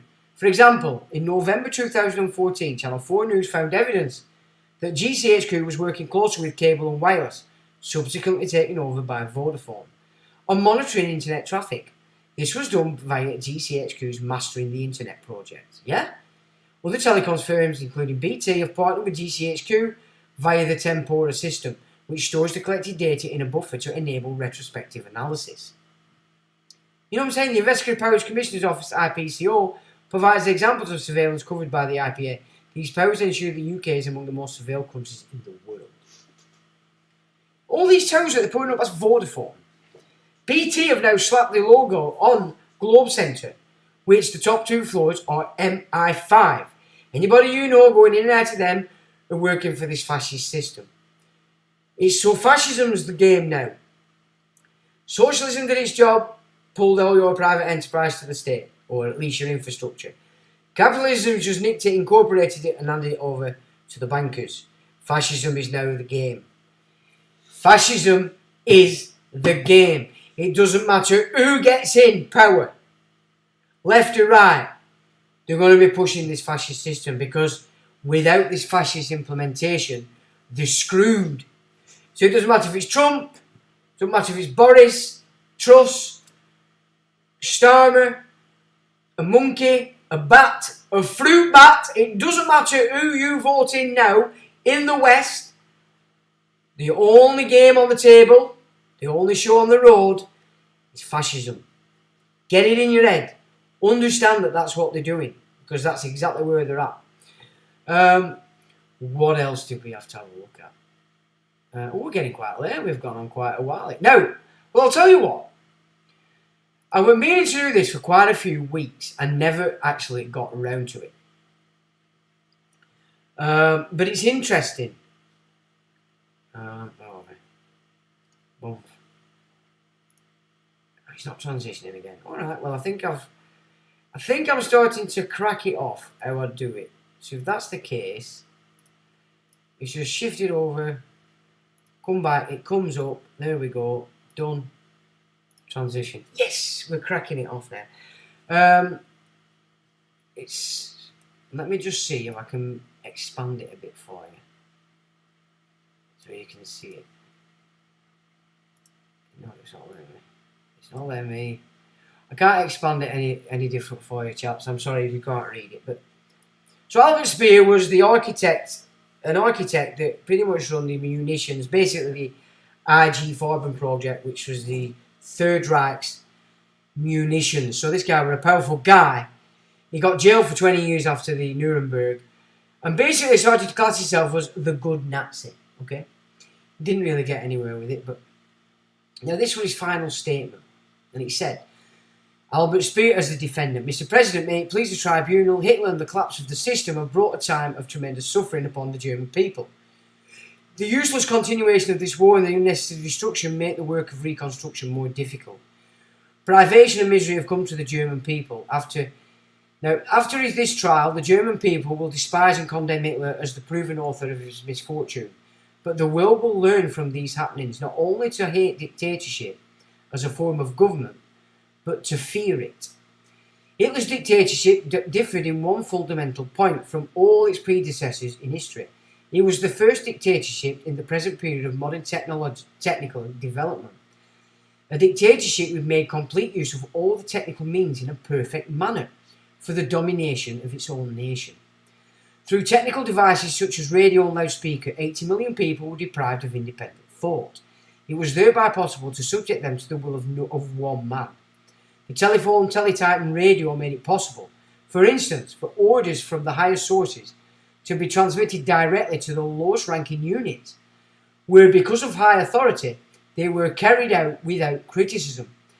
Yeah, so this is what I'm saying. The no-hide Prussian 21st degree is controlling. It's your SS. Yeah, your Freemason. That's where you are, Freemasonry. That's where it's at, folks. Because you're not being criticised. Because the baby boomers hold these people up in high regard. Another result was that numerous offices and headquarters were directly attached to the supreme leadership, from which they received their sinister orders directly. Also, one of the results was the far-reaching supervision of the citizen, of the state, and the maintenance of a high degree of secrecy for criminal events. This is Albert Speer speaking. Perhaps to the outsider, this machinery of the state may appear like the lines of a telephone exchange, apparently without system. But like the latter, it could be served and dominated by one single will. Earlier dictators during the work of leadership needed high-quality assistance, even at the lowest level, men who could think and act independently. The totalitarian system in the period of modern technical development can dispense with them, and the means of communication alone make it possible to mechanize the subordinate leadership. As a result of this arises a new type, the uncritical recipient of orders. And remember, this is Nuremberg. This is in 40s and he's talking about tech. We had only reached the beginning of the development. The nightmare of many a man that one day nations could be dominated by technical means was all but realised in Hitler's totalitarian system. So he's basically saying it were almost realised in the time of Hitler, which is why he managed to get everybody to do what he said. Today, the danger of being terrorised by technocracy threatens every country in the world. In modern dictatorship, this appears to me inevitable. Therefore, the more technical the world becomes, the more necessary is the promotion of individual freedom and the individual's awareness of himself as a counterbalance. You see what I'm saying? We need to recognise that we are the change. Forget the numpties. We, it's you. You haven't, you're on board, you're on top, you're healthy. This is our job. But if a modern industrial state utilises its intelligence, its science, its technical developments, and its production for a number of years in order to gain a lead in the sphere of armament, then even with the sparing use of its manpower, it can, because of its technical superiority, completely overtake and conquer the world. If other nations should employ their technical abilities during that same period on behalf of the cultural progress of humanity, China's achieved it, remember that, the cooperation. The more technical the world becomes, the greater this danger will be, and the more serious will be an established lead in technical means of warfare.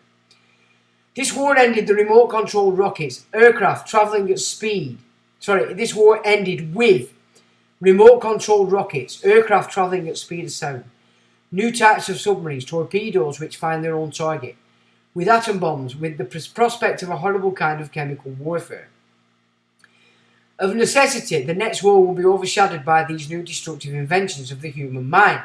Korea, Vietnam, all practicing in this game. In 5 or 10 years, the techniques of warfare will make it possible to fire rockets from continent to continent with uncanny precision.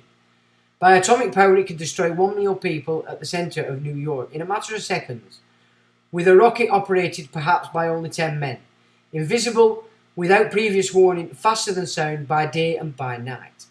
Science is able to spread pestilence among human beings and animals and to destroy crops by insect warfare. Yeah? What were that called? Crocs, I can't remember its name back in the 90s, when they were on a cows, foot meth. So that's the other way of saying that they've done it. Science is able to spread. We've done that. Chemistry has developed terrible weapons with which it can inflict unspeakable suffering upon hapless human beings. Will there ever again be a nation which will use the technical discoveries of this war for the preparation of a new war, while the rest of the world is employing the technical progress of this war for the benefit of humanity, thus attempting to create a slight compensation for its horrors? I mean, that on alone, that sentence is the background to how they created the Soviet Cold War, the Soviet West War. Just give that some thought, that sentence, because that's what they've done. and used it as.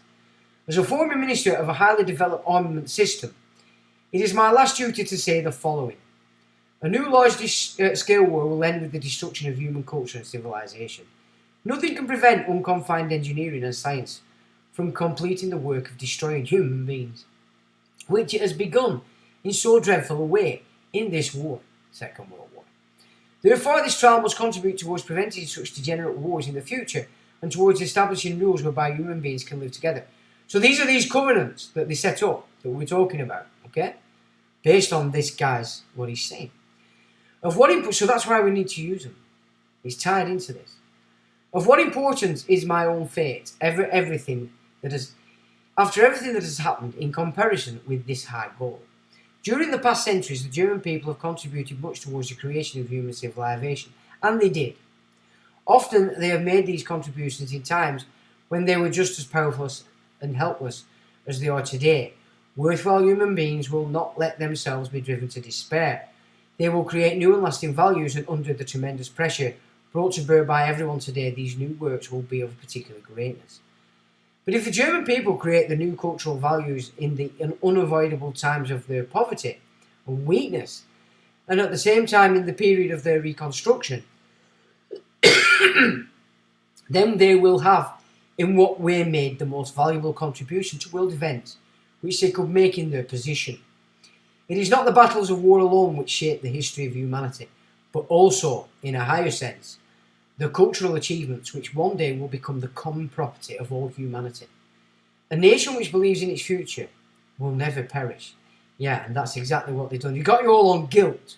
Yeah? The Vatican system. They've got you all on guilt. In come the fruitcakes.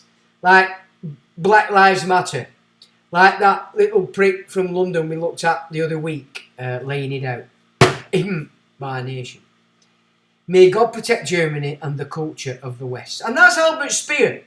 That's a man that knew. Yeah? You know, it's coming together for them. Because people are diverted, shitting themselves by whatever means they're diverted. Or they're not. And this is where they've got us. But they haven't got you. Because you're listening to this. You're listening to me rabbit on.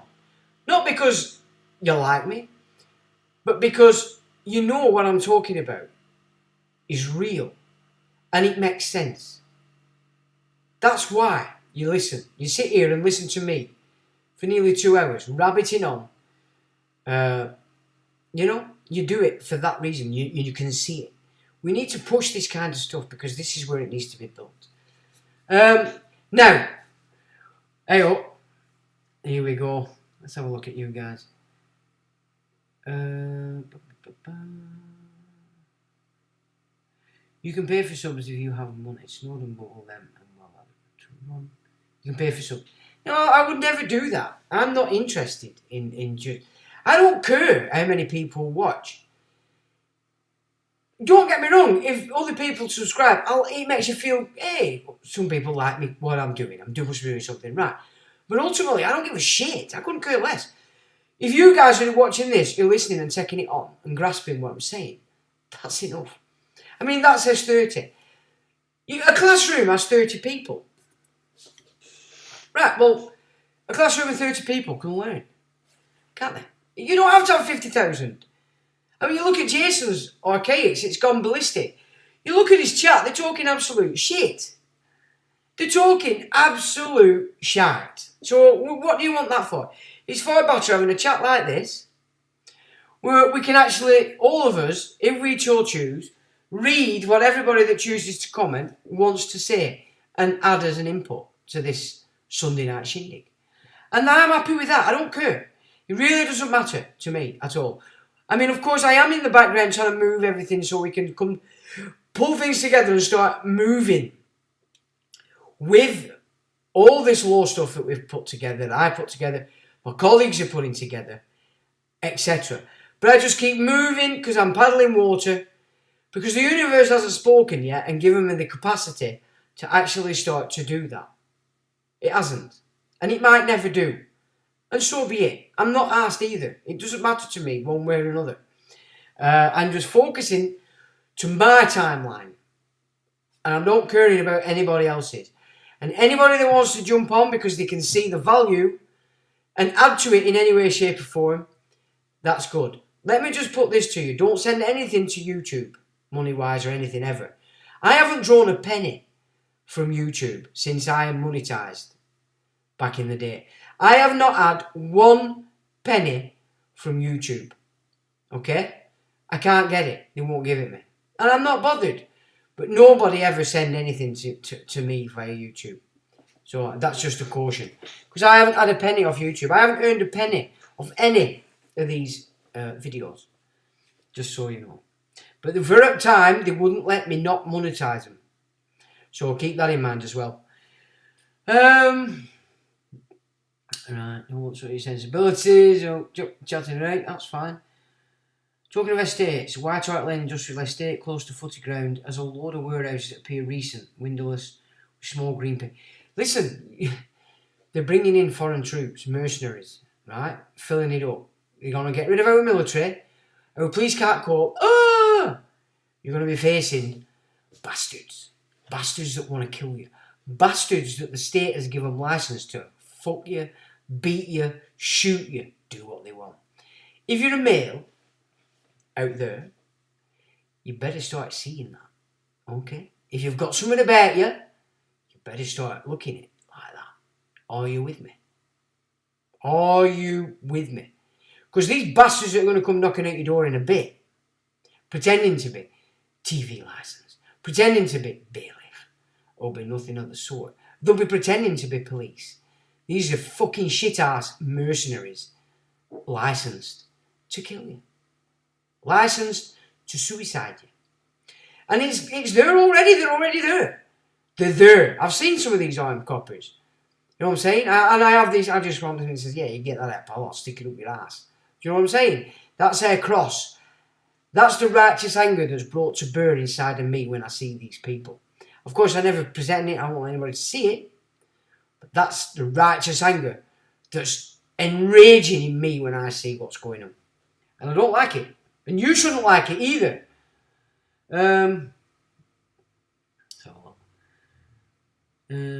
But catering trailers, but for 2 minutes it'd be logical. They're moving stuff by stealth in and out of these windows.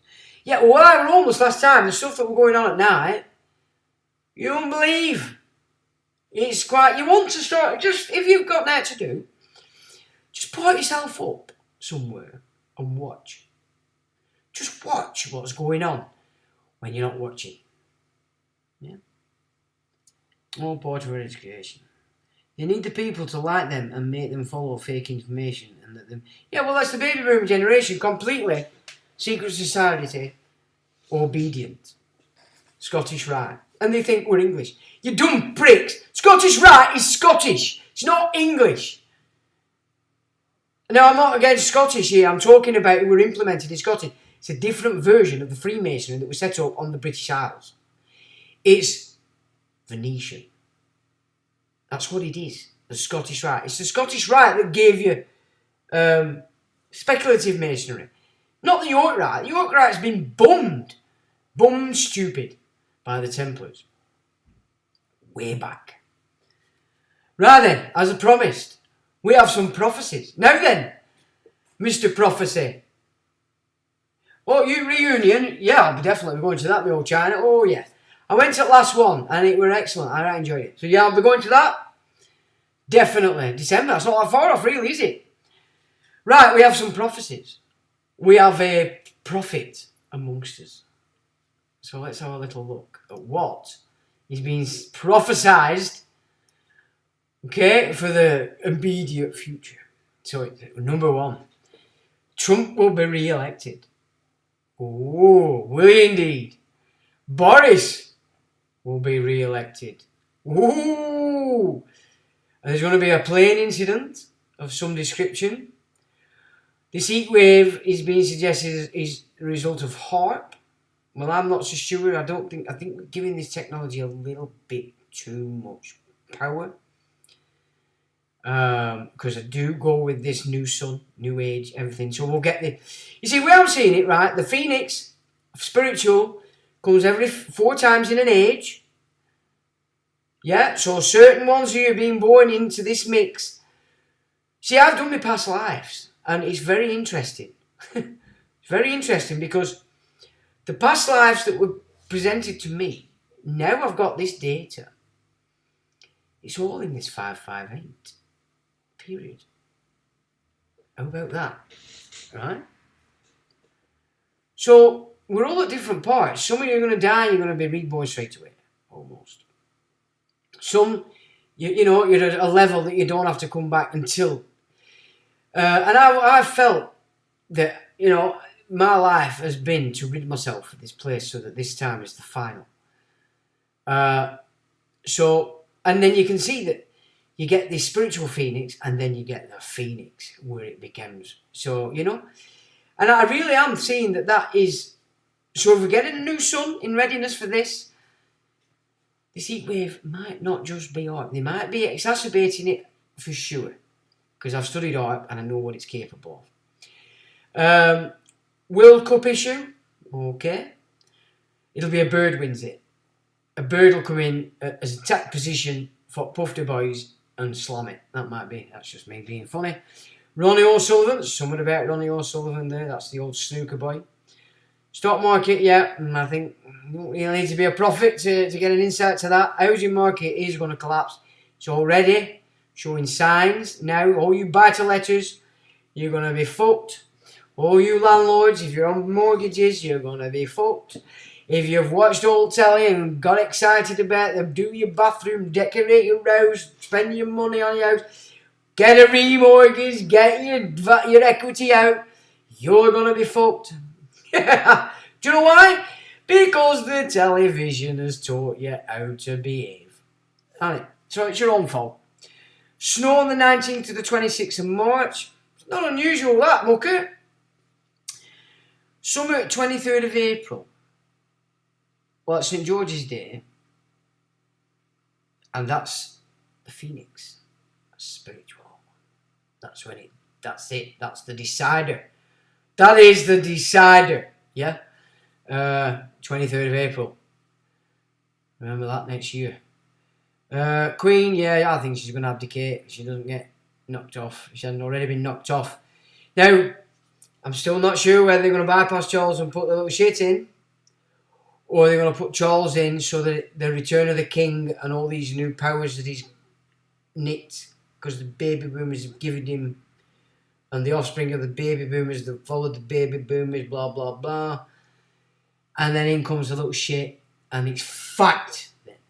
It's a fact of England. Them are his powers. Return of the king, you know. Neuralink, yeah, CBDC, bank collapse, builders firm collapse, engineering collapse, prices higher still, civil unrest, impossible to lie, body upgrades, human rights overhaul. Which is why we better start looking at them, using them now. More of the shots, online shopping, travel updated rules and costs, paper mile on the old roads. Well, you can see that coming, can't you? You can see that coming. Yeah, I'm onto that though. I'm onto that. Make no mistake about it. Clamping my car earlier in the year. I'm going to make sure that is a big mistake that they've made. Gas boilers to disappear.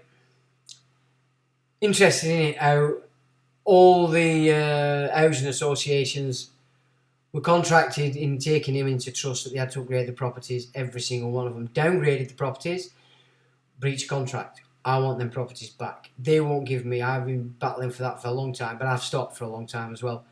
They downgraded all the properties. You could heat your water by electric and gas. They removed all the electric and put everything on. Put brand new gas boilers and everything. Condenser boilers that cost a fortune. If you want to save money on your gas boiler, and when I put this out many years ago, everybody that tested it saw the difference. You see, condenser boilers use a shitload of electric and a shitload of gas when they're not even on. They're condensing. Turn it off at the switch when you're not in and when you go to bed. You will save about on today's prices, probably £30 a week. So put that to monthly. When I actually set it up originally to do it, and I checked it, I saved £7 on one of them and £5 on the other. So it were either £7 on gas and £5 on electric, or vice versa. And that were when they did the upgrade, so 2012 or something. That's time ago. Look at the price difference now. You would save a lot of money. Turn off the boiler at the wall. They'll cry their eyes out and say, you can't do that, you'll break it. Tough. That's my answer. Tough shit. You will save a lot of money. What else is he saying? Travel updates and rules and costs. Paper mail, yeah. Gas boilers display. All electric hybrid cars. They'll never get that in by 2025. Not only that, Ray. Oh. I've outed the prophet. Oh, I've outed him. Oh, shit. Never mind. We're going to have to get you on here, Ray, on a telephone call. You're going to have to chit-chat what you know, or something like that. Is it a way that, how do I, through Streamlabs, bring in other people on their channels so that we can chat? Is there a way? If anybody knows that, send me a line to it. I think if I can do that, I'll be alright. And they were from earlier this year. Well, anyway, they're out. And the assassination of a public figure. Yeah, quite possible. So there you have it. There are the prophecies of the Ray Mondo. So we'll see. Now then, I've done a little bit extra on the tune. If you're interested, you might want to listen to it and let me know what you see.